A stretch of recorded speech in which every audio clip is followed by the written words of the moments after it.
Hello guys, welcome to Jackie's blog. For today's video, we are going to discuss the learner-centered psychological principles. What is learner-centered psychological principle?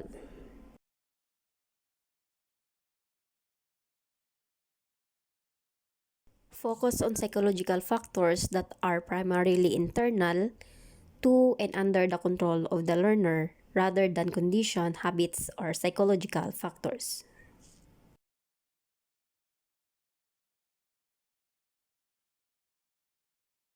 Learner-centered principles divided into four categories. First, the cognitive and metacognitive factors. There are six principles.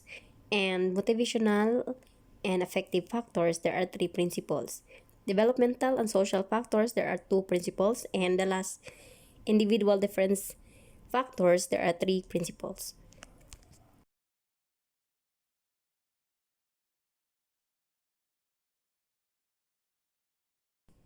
There are six principles under cognitive and metacognitive factors. Number one, nature of learning process. Number two, goals of the learning process.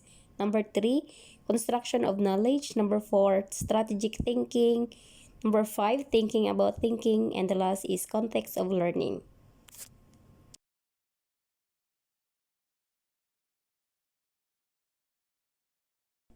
Nature of learning process. Successful learner are goal-oriented and motivated when not forced. And the learning of complex subject matter is most effective when it is an intentional process or of constructing meaning from information and experiences. Like for example, a child learn how to clap hands by seeing someone else do it. So the child learn in his or her own by not forcing by her mother or others.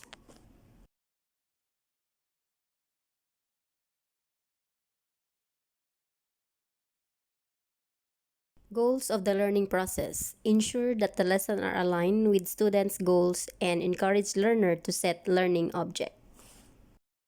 The successful learner over time and with support and instructional guidance can create meaningful, coherent representation of knowledge.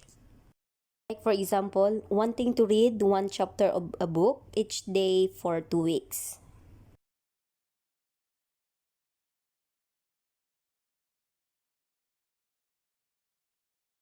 Construction of knowledge. The teacher needs to review the lesson to link the previous knowledge and experiences to the new one. The successful learner can link new information with existing knowledge in meaningful ways.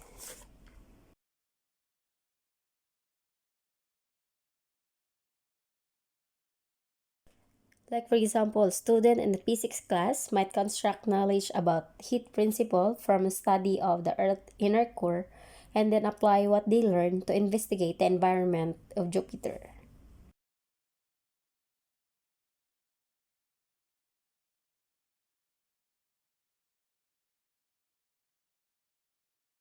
Strategic thinking. Learner uses different strategies to reach learning goals and also focuses on finding and developing unique opportunities to create value for your organization. Like for example, you in a trip and pack our things, thinking ahead and assuming what you need to take in case of bad weather, an illness, losing documents or money.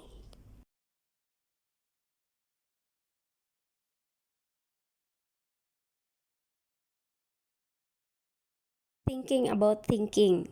Students use higher order thinking skills and learning facilitators should create alternative methods to reach learning goals that work for the learner. Thinking about thinking also, it about examining how we take in and process information and figuring out ways we can do that more efficiently.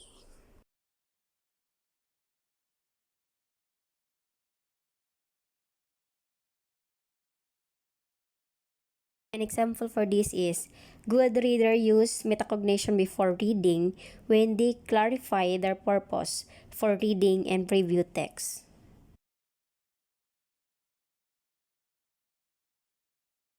Next is context of learning. The learning environment impacts student. The classroom must be comfortable for the student where they can be motivated to learn. And as part of the process of exploring context across different contexts and seeing how it is relevant.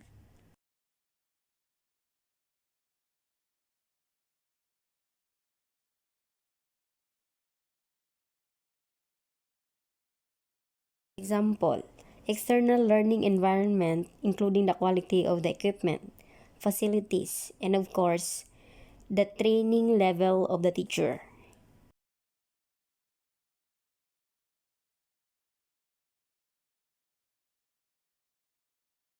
Under motivational and effective factors, we have three principles. Number one, motivational and emotional influences on learning. Number two, intrinsic motivation to learn. And last, effect of motivation on effort.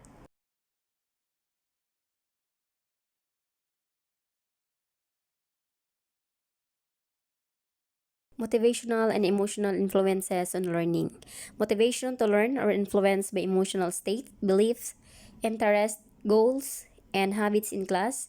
Avoid favoritism and treat students equally and create positive relationship. Intrinsic motivation to learn. Students strive for excellence to inherit learning satisfaction.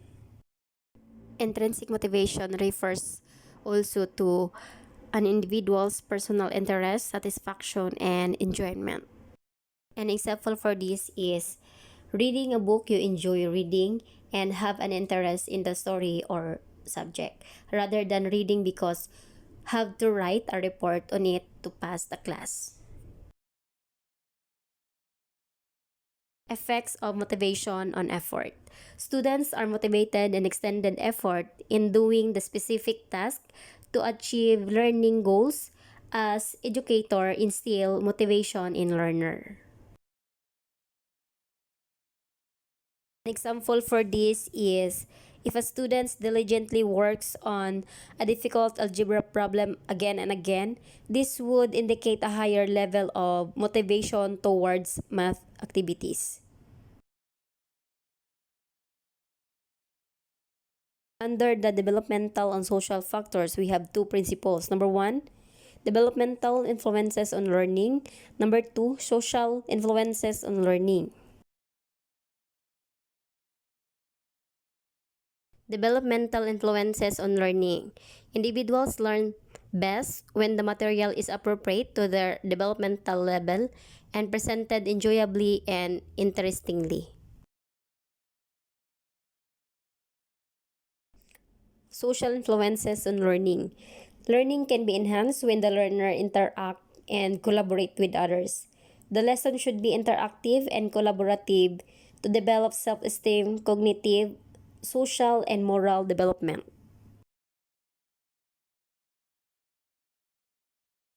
Example for this is a student may alter his or her behavior to match that of other students in a class.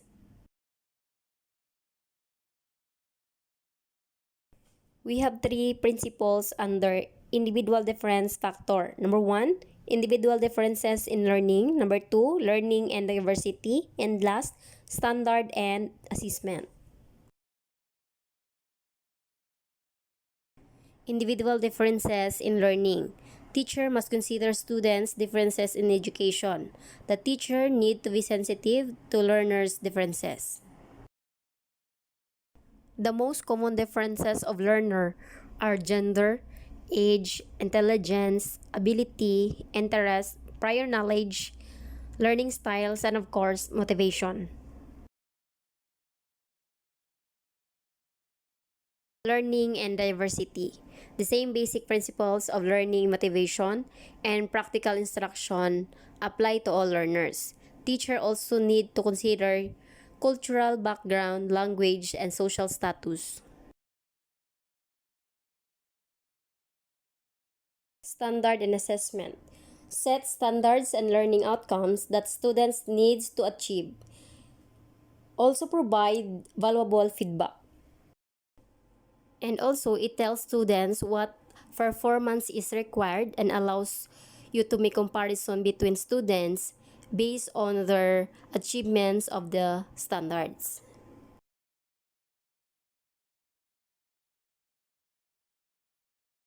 Hope you will learn something from this lesson.